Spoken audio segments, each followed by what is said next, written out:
একবার ভাবো, যদি আজ তোমার জীবনের সবচেয়ে বড় কষ্টটাই আসলে তোমার জীবনের সবচেয়ে বড় শিক্ষা হয়, যদি যেটা তোমাকে ভেঙে দিয়েছে সেটাই হয় তোমার আসল পথ। তুমি চেষ্টা করেছ, পরিশ্রম করেছ, তবুও জীবন তোমাকে ঠেলে দিয়েছে অন্ধকারে। কিন্তু ভগবদ্গীতা বলে, যা তোমাকে ভাঙে তা তোমাকে শেষ করে না, তা তোমাকে প্রস্তুত করে। আজকের এই ভিডিও তোমাকে একটা প্রশ্নের সামনে দাঁড় করাবে। তুমি কি শাস্তি পাচ্ছ, নাকি প্রস্তুতি নিচ্ছ নিজের অজান্তেই?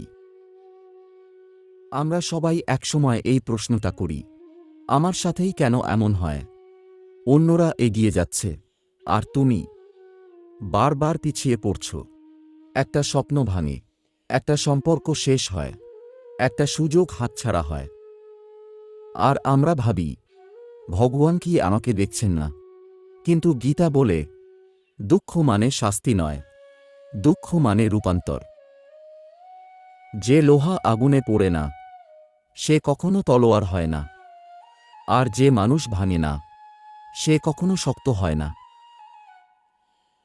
ভগবান কৃষ্ণ অর্জুনকে বলেন, হে অর্জুন, তুমি শুধু কর্মের অধিকারী, ফলের অধিকার তোমার নয়। আমরা কি করি জানো? আমরা ফলের সাথে নিজের পরিচয় জুড়ে দিই। ফল ভালো আমি ভালো, ফল খারাপ আমি ব্যর্থ। কিন্তু এটাই সবচেয়ে বড় ভুল। গীতা শেখায়, তুমি ফল নও, তুমি পরিস্থিতি নও, তুমি সেই চেতনা যে পরিস্থিতির ভেতর দিয়ে হাঁটে। যখন জীবন তোমাকে থামিয়ে দেয়, আসলে তখনই জীবন তোমাকে ভেতরে ঢুকতে বলে। একটা প্রশ্ন করো নিজেকে, একই ধরনের কষ্ট বারবার কেন আসে? একই ভুল, একই মানুষ, একই পরিস্থিতি। কারণ কর্ম শেষ হয়নি। গীতা অনুযায়ী, যতক্ষণ শিক্ষা শেষ না হবে ততক্ষণ পরীক্ষা চলবে। জীবন বারবার তোমাকে একই জায়গায় এনে দাঁড় করাবে, যতক্ষণ না তুমি বদলাও। পরিস্থিতি বদলানোর আগে তোমাকে বদলাতে হয়।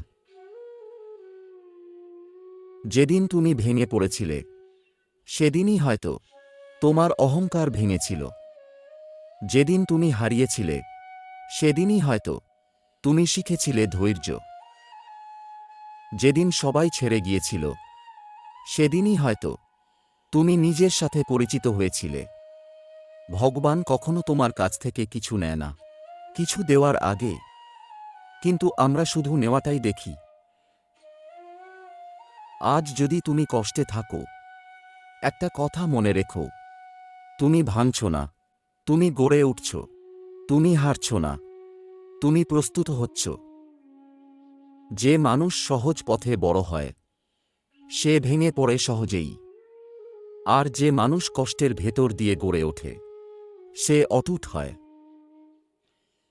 এই ভিডিও শেষ করার আগে একটা কথা নিজের মনে বলো, আমি আমার কষ্টকে অভিশাপ ভাবব না, আমি একে প্রস্তুতি ভাবব।